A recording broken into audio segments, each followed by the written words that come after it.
Hello दोस्तों, स्वागत है आपका फलक तक इजहार में। एंड एक और नए फैन फिक्शन ने आर्यन जी ने कमेंट किया था कि एक function time travel fan fiction लाना और स्टोरी का नाम स्विच रखना। तो चलिए स्विच की फर्स्ट पार्ट को स्टार्ट करते हैं। लेकिन हाँ, इससे पहले आर्यन जी, मैं ये सिर्फ आपके कहने पर लेकर आई हूँ, तो प्लीज़ आप स्टोरी को ज़रूर सुनना और कमेंट में बताना कि कैसा लगा। क्या मैं आपकी एक्सपेक्टेशन पर खरी उतर पाई हूँ या फिर मैंने कुछ गड़बड़ कर दिया। हाँ, अच्छी लगे तो भी बताना, बुरी लगे तो भी बताना। प्लीज़ कमेंट करके अपने अपने ओपिनियन ज़रूर देना। तो फिर चलिए स्टोरी को स्टार्ट करते हैं। शंघाई सिटी के एक बड़े से महल और उस बड़े से महल के एक बड़े से कमरे में चारों तरफ कागज़ें बिखरे हुए थे। कागज़ों के साथ साथ कुछ छोटे छोटे गैजेट्स और कुछ अजीब सी चीज़ें भी बिखरी हुई थी चारों तरफ। और हर एक कागज़ में छोटे छोटे डिज़ाइंस बने हुए थे, कुछ ट्रायंगल्स पैटर्न तो कुछ स्क्वायर पैटर्न तो कुछ सर्कल पैटर्न्स। और हर पैटर्न में अजीब सा फॉर्मूला या फिर अजीब सा कोई ड्राइंग बनाया हुआ था। और ज़्यादातर कागज़ लगभग फोल्ड करके फेंका जा चुका था। ऐसा लग रहा था कि जो इंसान इन सब चीज़ों पर काम कर रहा है वो अपने आप को सेटिस्फाई नहीं कर पा रहा है। उसे अपने काम से सेटिस्फैक्शन नहीं मिल रहा था, इसलिए वो बार बार एक एक कागज़ पे एक एक डिज़ाइन बनाता जा रहा था। उस कागज़ के ऊपर से उसकी पेन के लिखने का खसखस शब्द आ रहा था। जब उसे लगता है कि उसने तो वे बिल्कुल अलग बना दिया जैसा वो चाहता था, वो फिर से एक पेज को फाड़ता है, उस पेज को फोल्ड करता है और दूर फेंक देता है और गुस्से से इरिटेट होते हुए कहता है, तुम मुझे काफ़ी सताने वाले हो, लेकिन मैं भी छोड़ने वाला नहीं हूँ। जब तक कि मैं तुम्हें पूरा नहीं कर लेता मैं भी चैन से नहीं बैठूँगा। आखिर मेरा नाम वेबुसियन है। मैं राजवंशियों का एक लौता हायर हूँ। मैं जो करता हूँ, मैं जो सोचता हूँ वो मैं करके ही छोड़ता हूँ। और तुम एक बार मेरे दिमाग में आ गए तो मैं तुम्हें ख़त्म करके ही रहूँगा। ये कह के वो बार बार उस पेपर पर डिज़ाइन बना रहा था और उसे कुछ नया शेप देने की कोशिश कर रहा था। उसके सामने एक बड़े से पेपर था, उसमें एक टैलिस्मान का डिज़ाइन था। आज उसके काम को देखकर उसे काफ़ी हद तक सेटिस्फेक्शन फील हो रहा था। वो अपने काम को देखता है और कहता है, ओ भाई, ये तो दुनिया हिला कर रख देगा। अगर मैंने ये काम कर लिया पूरा तो फिर मैं पूरी दुनिया में जीनियस कहलाऊंगा। उसके आंखों के नीचे बड़े बड़े डार्क सर्कल्स थे और उसके वो जूसी रेड लीव्स सूखकर पेल हो गया था और काफ़ी हद तक येलो कलर दिख रहा था। उसका पूरी बॉडी में मानो ताकत ख़त्म हो चुका था। वो कितने दिन से लगातार इस तालिस्मान के पीछे काम कर रहा था। हर रोज़ वो नई नई चीज़ें ट्राई करता, नए नए गैजेट्स के साथ, और कुछ ना कुछ हो ही जाता और फिर उसका प्लान फेल हो जाता और उसे फिर से पहले जैसे नए तरीके से उस तालिस्मान को स्टार्ट करना पड़ता था। लेकिन आज कुछ अलग था। आज उसने काफ़ी हद तक उस तालिस्मान को सही से बना लिया था। वो सोचता है कि हाँ, यहाँ एक और लाइन बनानी चाहिए। वो उस लाइन को बनाता है कि इसके साथ साथ एक बड़ा सा धमाका होता है। विंग को पता भी नहीं चला कि उस धमाके में उसके पूरे चेहरा पूरा छाई हो गया था और पूरा चेहरा पूरा काली से भर गया था। कुछ देर के लिए वो ये महसूस करना ही भूल गया था कि वो कहाँ पे है और क्या कर रहा है। थोड़ी देर बाद जब वो अपने असली होश में आता है तब वो अपने आसपास को देखता है। ये कमरा तो बिल्कुल बदल चुका था। वो यहाँ का तो नहीं है, ये तो उसका कमरा नहीं है। उसका कमरा तो एक आलीशान लग्जूरियस अपार्टमेंट था और ये तो कुछ लकीरों जैसा बना हुआ है। विंग कमरे के चारों तरफ देखता है। उसे अजीब सा महसूस हो रहा था। आखिर वो ये कहाँ आ गया? क्या उसके तालिस्मान ने सच में काम कर दिया? क्या वो अपने तालिस्मान को लेकर सक्सेस हो गया? लेकिन उसका तालिस्मान कहाँ है? वो चारों तरफ अपने तालिस्मान को ढूंढने लगा, लेकिन उसका तालिस्मान उसे कभी कहीं पर नहीं मिला। ढूंढते ढूंढते वो एक मिरर के सामने आ गया और मिरर में वो जो देखा उसकी आंखें पूरे बड़े बड़े हो गए। मिरर में दिखा रहा था कि विंग जिसका छोटे छोटे और स्टाइलिश बाल हुआ करते थे, उसका बाल अब उसके कमर तक बढ़ गया था। उसके बालों में एक पोनीटेल किया हुआ था और उसके कपड़े, वो तो मॉडर्न एक कंफर्टेबल सा ट्रैक सूट पहन के टैलिस्मैन बना रहा था। लेकिन ये तो कुछ काफ़ी हद तक एंशियंट चाइनीज़ ड्रेस जैसा लग रहा था। चाइनीज़ हानफू जैसा होता है, बिल्कुल वैसा ही। विंग को अपने आप को देखकर यकीन नहीं होता। वो अपने आप के नीचे देखने लगता है, अपने हाथों को देखता है, अपने कमर को चेक करता है, पैरों को चेक करता है। हाँ, ये कोई धोखा नहीं था, ये सच में विंग था। विंग को फिर भी यकीन नहीं होता। वो अपने कमर पे एक चिमटी काटता है। जैसे ही उसने चोटी काटा, उसे तेज़ी से दर्द हुआ और वो चिल्ला कर उठा। उसे खिड़की नज़र आया। वो खिड़की के पास चला गया कि वो खिड़की से कूद जाएगा तो शायद वो अपने घर पहुंच जाएगा। तब उसने खिड़की खोल के देखा, ये तो खिड़की के नीचे एक पॉन्ड बना हुआ है, पूरे लोटस से घिरा हुआ। नहीं, विंग इस जगह से तो नहीं कूद सकता। वो तो ऐसे रिस्क बिल्कुल नहीं ले सकता। अगर वो ऐसे कूद गया और पानी में बड़े बड़े मगरमच्छ या फिर सांप हुए तो विंग क्या करेगा फिर? विंग को तो स्विमिंग भी नहीं आता था। उसके मदर ने उसे कितना स्विमिंग सिखाने की कोशिश किया था। आज विंग को रिग्रेट हो रहा था कि क्यों उसने उसकी मदर की बातों को नहीं सुना था। अगर वो उसके मदर के बातों को सुनता तो शायद आज वो यहाँ से निकल सकता था। वो जाकर दरवाजे को खोलने की कोशिश करता है, लेकिन दरवाज़ा फिर से नहीं खुलता। विंग सोचता है कि आखिर वो यहाँ आया कैसे और वो यहाँ कैसे सरवाइव करेगा। तभी उसे बाहर से किसी की पैरों की आवाज़ और वॉइस सुनाई देता है। वो विंग कोई रिस्क नहीं ले सकता था। वो तुरंत जाके बेड के नीचे छुप जाता है। तभी दरवाज़ा खुलता है और दरवाजे से कुछ पैर अंदर आते हैं और विंग के नाम को लेकर चिल्लाने लगते हैं। आसियान, तुम कहाँ हो? एक लेडी ने कहा। उस लेडी की वॉइस बहुत ही ज़्यादा स्वीट थी। तो एक लड़के ने चिल्ला के कहा, वे वुसियान, तुम कहाँ हो? बाहर निकलो। इस बार एक लड़के ने चिल्लाया था, जिसका वॉइस काफ़ी ज़्यादा हार्श था और ऐसा लग रहा था कि वो काफ़ी गुस्से में और चिड़चिड़ा हुआ था। वो लोग अंदर आने के बाद हर जगह सर्च करते हैं। उसने कवर में देख लिया था, बाथटब में देख लिया था, लेकिन विंग को वो लोग कभी नहीं कहीं पे ढूंढ नहीं पा रहे थे। लेकिन अभी तक वो लोग उस बेड के नीचे तो देखा ही नहीं था कि विंग बेड के नीचे छुपा हुआ है। तब उस लेडी ने कहा, आसियान, तुम कहाँ चले गए? तब उस लड़के ने कहा, सीजे, मैं आपको बता रहा हूँ, ये ट्रबल मेकर, ये ब्रैट फिर से कहीं पे चला गया है। इसको मदर ने पनिशमेंट दिया है, लेकिन फिर भी ये तो हर पनिशमेंट को एंजॉय करता है। मदर से ही कहती थी कि इसे लर्न क्लैन ही भेज देना चाहिए। अब वो लोग ही उसे सुधार सकते हैं। बाकी हम में से किसी की बात तो वो मानने से रहा।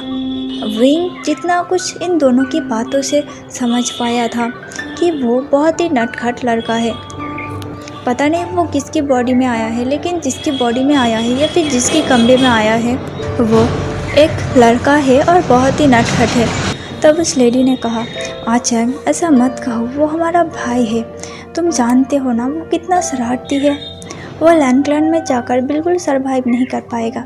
वहाँ 3000 रूल है और वो 3000 रूल के सामने वो बिल्कुल नहीं टिक पाएगा। तुम प्लीज़ मदर को भड़काना बंद करो कि उसे लैंडलैंड भेजना चाहिए। अगर मदर ने उसे लैंडलैंड भेज दिया तो क्या तुम यहाँ अकेले रहोगे? तब वो लड़का जिसका नाम आचंग था, वो कहता है, सीजे, आप उसकी हरकतें देखो ना। आपकी ससुराल से आपके होने वाले इन-लॉ से मिलने आए और ये लड़का रात में जाकर उनके मूछें काट कर आ गया। अब आपके फादर इन-लॉ कहीं पे मुख दिखाने के लिए भी लायक नहीं रहे। वो हर जगह अपने फेस को कवर किए हुए घूम रहा है। पता है वो कितने गुस्से में है। अगर आसियान उसके सामने होता तो शायद वो उसे कच्चा चबा जाता। वो तो मदर ने सिचुएशन देख के आसियान को पनिशमेंट के नाम पे उसे इस कमरे में लॉक कर दिया। लेकिन उसे देखो, उसे कोई चैन है, उसे कोई रिग्रेट भी नहीं है। अगर इसकी वजह से आपका रिश्ता टूट गया तो क्या होगा सीजे? तब वो लड़की जिसे वो लड़का सीजे कह रहा था, वो कहती है, अच्छा इतना टेंशन मत लो। जिन जिसवान मुझे प्यार करते हैं वो मुझे ऐसे कभी भी नहीं छोड़ेगा। और उसका फादर भी मुझे चाहते हैं। वो लोग चाहते हैं कि मैं उनकी घर का बहू बनूं। वो लोग मुझे ऐसे ही इस शादी के लिए ना नहीं कर देंगे, समझे। ये कहकर उस लेडी ने उस लड़के के सिर पर हाथ फिराया। विंग को समझ आया कि यहाँ तो बहुत कुछ गड़बड़ है। तब भी उसने देखा कि वो लड़का अब बेड के नीचे देखने की कोशिश कर रहा था। वो झुकने ही वाला था कि विंग सोचता है, अरे नहीं, अगर इन्होंने मुझे देख लिया कि मैं किसी और के कमरे में हूँ तो पता नहीं ये लोग मेरे साथ क्या करेंगे। और वैसे भी ये इन लोगों के रोब्स को देखकर एंशिएंट किंग क्वीन की याद आ रहा है। मैंने ड्रामा में देखा था, कहीं इन लोगों ने मुझे पकड़ लिया और मुझे ले जाकर पनिश कर दिया, मुझे ले जाकर भूखे कुत्ते या फिर शेर के सामने फेंक दिया तो मैं क्या करूँगा। नहीं, मैं इनके आंखों के सामने नहीं आ सकता। विंग सोच ही रहा था कि वो क्या करे, कहाँ जाए। वो थोड़े धीरे से बेड के नीचे से ही अपने पीछे खिसकते जा रहा था कि तभी उस लड़के ने बेड के नीचे देखा और कहा, वे बुशियन, बाहर आओ तुम। विंग अपने चेहरे को छुपाने की कोशिश करता है, लेकिन वो नाकाम रहा क्योंकि उस लड़के ने अपने हाथों से कुछ पर्पल लाइट जैसा निकाला जो विंग को उस बेड के नीचे से पकड़कर खींचकर लेकर बाहर निकला। विंग सोच ही रहा था कि ये क्या चीज़ है, क्या इसने भी कोई तलिस्मान प्रैक्टिस किया है। वो तुरंत जाकर जियांग जैंग के हाथों को देखने लगता है। अरे तुमने ये क्या किया था, ज़रा मुझे दिखाना। क्या तुम जादू जानते हो? क्या तुम तलिस्मान प्रैक्टिस करते हो मेरे जैसा? तुमने वो पर्पल रोशनी कैसे निकाला? और उस रोशनी ने मेरे हाथों को पकड़ा। देखो, ये देखो, अभी भी यहाँ पर दाग है। विंग अपने हाथों को जियांग जैंग को दिखाने लगा था। जियांग जैंग गुस्सा होकर उसे कहते हैं, जस्ट शट अप, चुप करो तुम्हें ज़रा सा भी चैन नहीं है क्या? जब देखो तब शरारतें सूझता है तुम्हें। तब विंग को याद आता है कि अरे हाँ, ये लोग तो उसे नहीं जानते। और विंग ने एक्साइटेड होकर अपना चेहरा इन लोगों को दिखा दिया और इन लोगों के सामने बातें भी कर दिया। अब पता नहीं कि विंग के साथ क्या होगा। विंग अपने आखिरी सांसें गिन रहा था। उसने तो सोच ही लिया था कि आज ही शायद वो इस दुनिया को अलविदा कह देगा। वो अपना मन में सोचता है, मदर फादर कहाँ हो आप? आपके राजवंशियों का एक लौता हायर आज इस दुनिया को अलविदा कहने जा रहा है। हो सके तो प्लीज़ मदर फादर, मेरे बिना आप लोग अच्छे से जीना। विंग ये सब ड्रामेटिकली कह रहा था। भले ही वो ये मन में कह रहा था, लेकिन वो ज़ोर से ही बोल रहा था। उसके हिसाब से वो मन में बोल रहा था, लेकिन बोल तो वो सबके सामने ही रहा था। तब जैंग यानली कहती है, आसियान, ये तुम क्या बिड़बिड़ा रहे हो? मदर फादर तुम्हारा नीचे इंतज़ार कर रहा है और तुम दुनिया को छोड़कर क्यों जाओगे? विंग अपना आंखें खोलता है और कहता है, क्या आप लोग मेरा मन भी पढ़ सकते हो? आप लोगों को थॉट्स रीडिंग करना आता है? आखिर ये कैसे किया आपने? प्लीज़ मुझे बताओ ना, आखिर ये कैसे किया? क्या आप भी कोई तलिस्मान प्रैक्टिस करते हो? आप कैसे करते हो, मुझे बताओ ना। विंग अब यानली के पीछे पड़ गया था, जिसे देखकर जियांग जैंग को बेहद गुस्सा आता है। वो अपने जेडियान को निकालता है और उसे फ्लोर पर एक बहुत झटके से मारता है, जिसकी आवाज़ से विंग पूरा डर गया था और कांपते हुए जियांग जैंग की तरफ देखने लगा और कहा, मुझे मत मारो। देखो, मेरा कोई इरादा नहीं था कि मैं इस कमरे में आऊँ। वो तो मैं गलती से आ गया। मुझे नहीं पता कि मैं कैसे आ गया। मैं तो बस तलिस्मान प्रैक्टिस कर रहा था। विंग उन दोनों को एक्सप्लेन करने लगा कि वो कैसे उस कमरे में आया था, लेकिन विंग जो सारी बातें कह रहा था वो तो उन दोनों के सिर के ऊपर से ही जा रहा था कि तभी विंग को याद आता है कि अरे हाँ, वो फ़ोन पे दिखाएगा। वो अपने फ़ोन को ढूंढने लगता है, लेकिन उसके पास ना ही तो कोई फ़ोन था और ना ही उसके टाइमलाइन का कोई चीज़ है। वो लोग कहते हैं कि आसियान, ये तुम्हें क्या हुआ? तुम ये सब क्या बकवास कर रहे हो? क्या तुम्हारा तबीयत ख़राब है? क्या हम हिलार को बुला ले? विंग कहता है, नहीं, मैं ठीक हूँ। आप लोग समझो मेरी बात। आप लोग गलत समझ रहे हो। मैं वो नहीं जो आप लोग समझ रहे हो। मैं तो यहाँ कैसे पहुँच गया मुझे पता नहीं है। और ऐसे आप लोग ऐसे कपड़े क्यों पहने हुए हो? क्या यहाँ कोई ड्रामा का शूटिंग चल रहा है? अगर है तो प्लीज़ मुझे भी बताओ ना। दरअसल मुझे एक्टर बनने का बड़ा शौक़ था, लेकिन क्या करें, मैं एक राज घराने से हूँ और आप लोगों को पता है मैं राजवंशियों का आखिरी निशानी, आखिरी हायर हूँ और मेरी पेरेंट्स ने मुझे कभी अलाउ ही नहीं किया कि मैं एक्टिंग क्लासेस लूँ या फिर एक्टिंग फील्ड में जाऊँ। वो लोग कहते हैं कि मुझे अपनी फैमिली हेरिटेज को संभालना है और उनकी देखभाल करनी है। आखिर आप लोग ही बताओ, अपने ड्रीम्स के बिना इंसान सही से जी सकता है क्या? इसीलिए मैंने एक टलिस्मान बनाने का सोचा, जिससे कि मैं अपने पेरेंट्स को अपने बस में कर सकूं और हर वो चीज़ के लिए उन्हें मना सकूं जो मैं करना चाहता हूं। आप लोगों ने कैसे ऑडिशन दिया? क्या आप लोगों ने, लेकिन मैं यहाँ कैसे आया? क्या आप लोग मुझे यहाँ ऑडिशन के लिए लेकर आए हो या फिर मैं कुछ भूल गया हूँ? क्या मेरे सिर पर चोट लगा था और मैं पिछले कुछ दिनों की बातें भूल गया कि मैं कैसे ऑडिशन देने आया था और कैसे ड्रामा में मुझे रोल मिल गया? उसके सामने खड़ा हुआ वो दो शख्स बिल्कुल डम्फाउंडेडली उसके तरफ देखे जा रहा था। अब तो उन दोनों के साथ साथ एक और औरत उन दोनों के साथ शामिल हो गई थी। वो औरत के एहसास को, उसके प्रेजेंस को किसी ने भी एहसास नहीं किया था जब तक कि उसने विंग को ना डांटा हो। आसियान, ये तुम क्या बातें कर रहे हो? तुम्हें मैंने पनिशमेंट दिया था कि तुम इस कमरे से ना निकलो, ना ही ये कहा था कि तुम फिर से कोई ड्रामा क्रिएट करो। तुमने आज जो किया था ना, अगर मैंने तुम्हें इस कमरे में ना बंद करता तो पता नहीं तुम्हें कैसी कैसी पनिशमेंट झेलनी पड़ता। क्या तुम कोड़े खाना चाहते थे जिन क्लैन से? तुमने जिन क्लैन के क्लैन लीडर पर हम उसके सोते हुए हालत में उसके मूँछों को काट दिया। आखिर तुम्हें क्या सूझा था? तुम शरारतें करो, हम तुम्हें नहीं मना कर रहे हैं, तुम्हारा नेचर वैसा ही है, लेकिन इतना तो ट्रबल मत क्रिएट किया करो हमारे लिए कि हमारा जीना ही मुश्किल हो जाए। विंग अब उस औरत की तरफ देखने लगा जो दिखने में थोड़ा सा ब्यूटीफुल थी। मतलब कि वहाँ जो दो औरत थी वो दोनों ही दिखने में ब्यूटीफुल थी। जो लड़का था वो भी दिखने में अच्छा खासा हैंडसम था और ये लोग बहुत ही ज़्यादा अपने रोल्स में घुसे हुए थे। वही उन लोगों को कहता है कि देखिए, मुझे स्क्रिप्ट नहीं मालूम, पहले मुझे स्क्रिप्ट ला कर दो फिर तो मैं कुछ कहूँ ना। दरअसल मैं खुद कुछ भूल गया हूँ, शायद मेरा एक्सीडेंट हुआ था जिस वजह से मैं कुछ दिनों की बातों को भूल गया हूँ। अब मैडम इतना ज़्यादा गुस्सा हो गई थी कि वो अपना जेडियन निकालने लगी। वहीं उस जेडियन को देख के डर गया और कहा, अरे नहीं, फिर से नहीं, हाँ, इसकी आवाज़ मुझे बिल्कुल बर्दाश्त नहीं होता। देखो, अगर आप लोग नहीं चाहते तो मैं इस ड्रामा से क्विट कर लूँगा, लेकिन प्लीज़ मुझे ऐसे डराओ मत। और ये सब आप लोग कैसे कर रहे हो? और यहाँ कैमरास कहाँ है? डायरेक्टर कहाँ है? ये कह के विंग जोर जोर से डायरेक्टर कह के चिल्लाने लगा। सब लोग विंग को देखकर बहुत ही हैरान हो गए थे। जियांग यानली तो टेंशन में आ गए कि मदर, मैं हिलार को बुला के लाती हूँ। तुरंत जियांग यानली वहाँ से चली गई और हिलार को बुलाकर अपने साथ लेकर चली आई। विंग अभी भी अपना बकवासी कर रहा था कि हिलार ने विंग को बेड पर लेटने के लिए कहा। विंग डरते डरते बेड पर लेट गया। हिलार उसके नर्व्स को चेक करती है, उसके ब्रीदिंग को महसूस करता है, उसकी आँखों को, उसकी स्किन को, सब कुछ अच्छे से ऑब्जर्व और फील करने के बाद कहते हैं कि यंग मास्टर बिल्कुल ठीक है, उसे कुछ नहीं हुआ।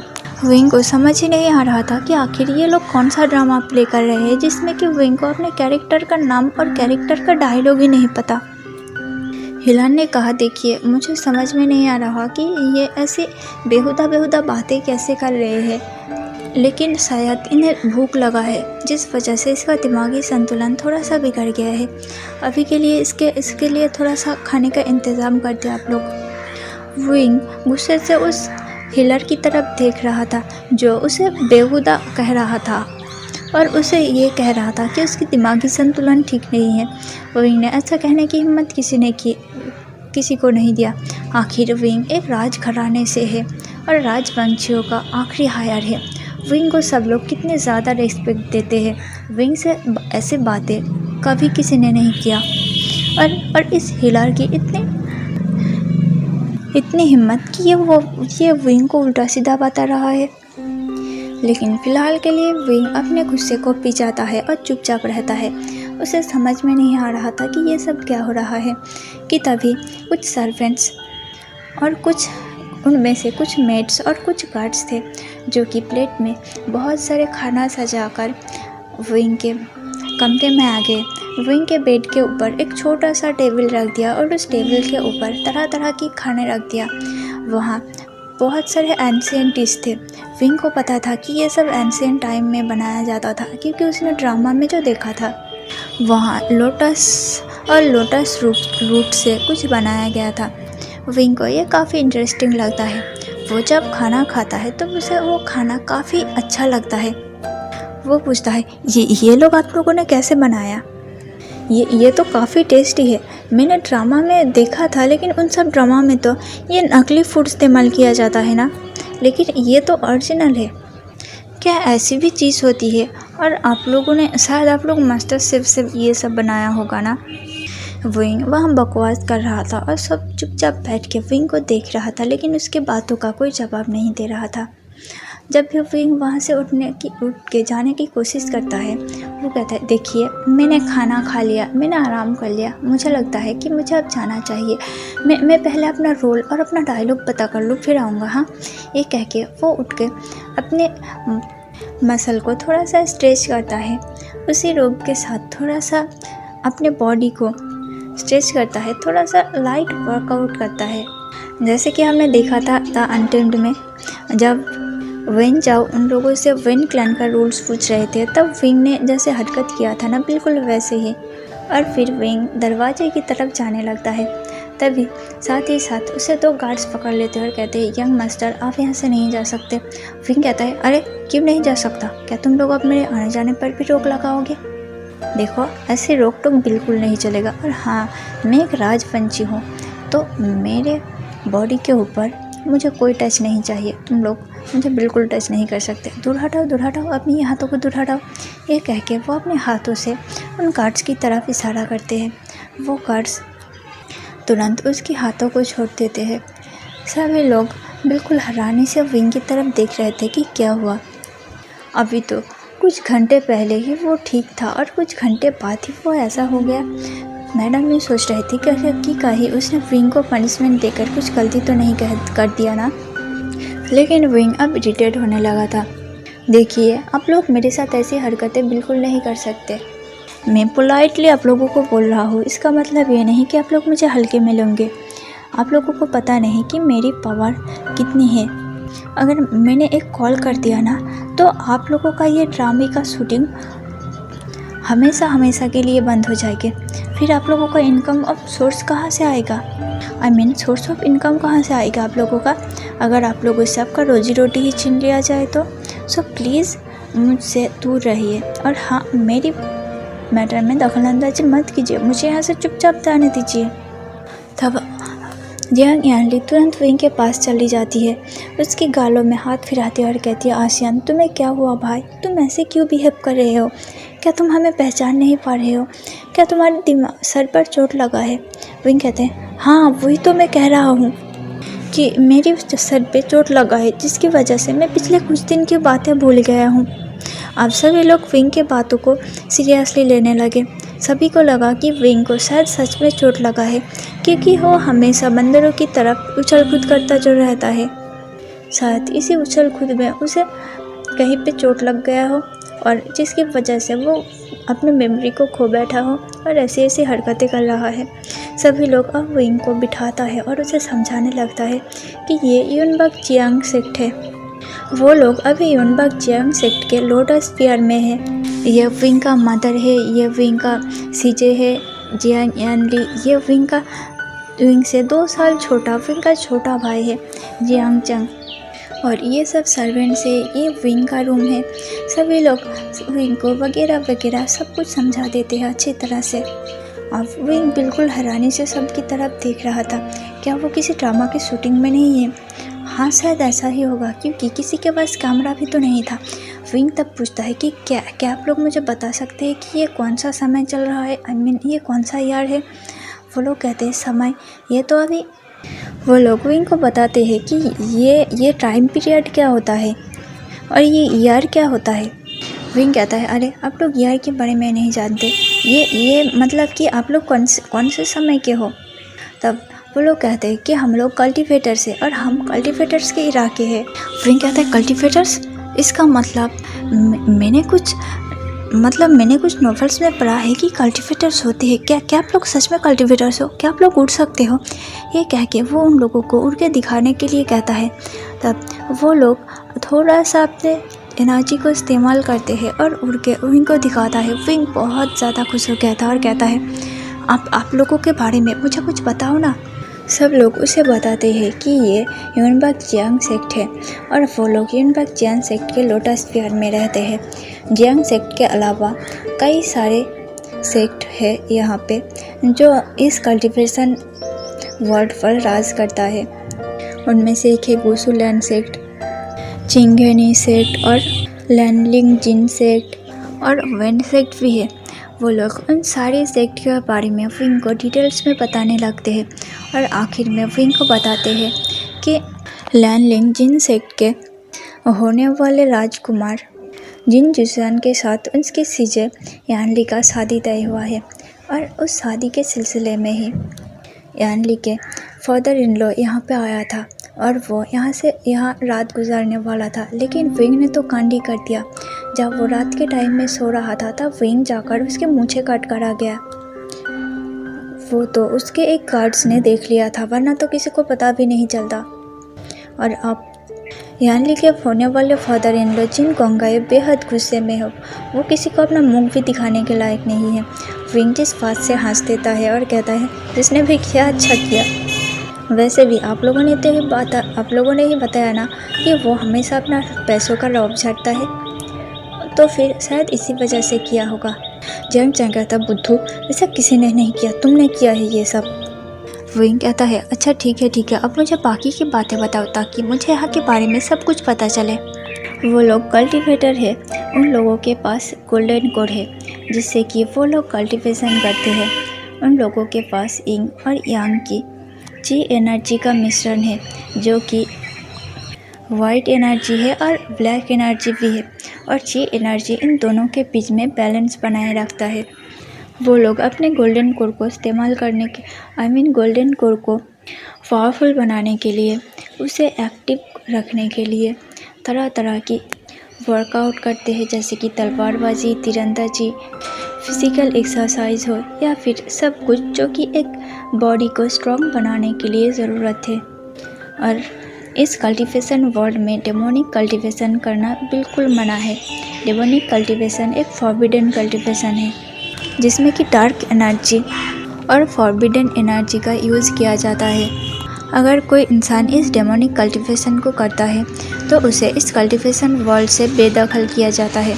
उसे एक आम इंसान की तरफ ज़िंदगी जीने पड़ती है। इस कल्टीवेशन वर्ल्ड में कल्टीवेटर्स के साथ साथ आम इंसान भी थे और वो लोग विंग तो हैरान तो तब होता है जब वो लोग विंग को बताते हैं कि विंग खुद एक कल्टीवेटर है। भले ही उन लोगों का क्लैन का सिंबल है पर्पल कलर, लेकिन विंग हमेशा से ब्लैक और रेड का कॉम्बिनेशन पसंद करता है। उसका फेवरेट कलर है ब्लैक और रेड। वो हमेशा से ही ब्लैक और रेड कलर का हानफो वेयर करता है। और विंग की फेवरेट खाना है लोटस वर्क सूप, जो कि विंग ने थोड़ी देर पहले इतने मज़े से खाया है। विंग उन सब के बातों को बड़े ही ध्यान से सुनता है। फिर वो इस कंक्लूज़न पर पहुंचता है कि उसने टाइम ट्रैवल किया है। वो 2025 में था और अभी इस कल्टीवेटर्स के इरा में पहुंच गया है। शायद उस टलिस्मन में विंग ने ऐसा कुछ किया होगा जो कि विंग को खुद ही नहीं पता था। लेकिन अब विंग इस कल्टीवेशन वर्ल्ड से अपने प्रेजेंट टाइम में कैसे जाए। विंग को तो ये तक नहीं पता था कि क्या ये वही शंघाई सिटी है फ्यूचर का जिसमें कि विंग रहता था। विंग अब सोचने लगा था कि वो इस कल्टीवेशन वर्ल्ड से बाहर कैसे निकलेगा। वो सोचता है कि वो फिर से एक तलिस्मन बनाएगा, लेकिन विंग तो पता ही नहीं था कि वहाँ लूपहोल्स कहा था कि उसकी वजह से विंग इस कल्टीवेटर वर्ल्ड में टाइम ट्रैवल कर लिया। और विंग यहाँ कैसे सरवाइव करेगा। इन सब लोगों ने कहा कि इन सब लोगों को जादू आता है, इनका गोल्डन कोर है, लेकिन मैं तो फ्यूचर से आया हुआ एक साधारण सा लड़का हूँ, तो फिर मैं ऐसे इन लोगों की तरफ। विंग सोचता है क्या मेरे पास भी है इन लोग। विंग को जब इन सब बातों में यकीन नहीं हो रहा था, तब जंग यानली ने विंग का एक पोर्ट्रेट लाकर विंग को दिखा दिया कि ये देखो, ये तुम ही हो आसियान, हमारे छोटे भाई और हमारे जियांग क्लैन का छोटे राजकुमार। विंग एक पल के लिए उस पोर्ट्रेट को देखकर शॉक हो गया, क्योंकि ये तो विंग ही था, लेकिन बस थोड़ा सा अलग। यहाँ विंग एक रेड और ब्लैक कलर का रोब पहना हुआ था। उसके बाल बहुत ही लंबे और घने थे और यहाँ वो दिखने में काफ़ी ज़्यादा सिमिलर लग रहा था। और अभी विंग इस प्रेजेंट टाइम में ऐसा ही तो दिख रहा है ना। विंग मिरर के सामने जाता है और फिर से अपने आप को निहारता है। अब विंग के सामने सब कुछ बिल्कुल पानी की जैसा क्लियर हो गया था कि विंग ने कोई गलती नहीं की समझने में। वो टाइम ट्रैवल किया है और वो सच में इस कल्टिवेशन इरा में पहुंच गया है। अब बस उसे यहाँ से अपने घर वापस लौटने का रास्ता निकालना है, लेकिन जब तक उसे नहीं मिलता तब तक वो यहाँ फुल एंजॉय करेगा और इस लाइफ को जिएगा। तो चलिए आज के पार्ट को ये पे ख़त्म करते हैं। स्टोरी कैसा लगा कमेंट में ज़रूर बताना। और हाँ आर्यन जी, ये स्टोरी सिर्फ और सिर्फ आपके लिए स्पेशली, तो फिर प्लीज़ आप सुनना मत भूलना और अपना कमेंट भी बताना। अगर आप लोगों ने फिर भी कमेंट नहीं किया ना तो बड़ी दुख होगा मुझे। पिछले कुछ दिनों से ना ही तो व्यूज़ आ रहा है और ना ही लाइक्स आ रहा है। अगर ऐसा ही चलता रहा तो मुझे भी रिकॉर्ड करने का दिल ही नहीं होता।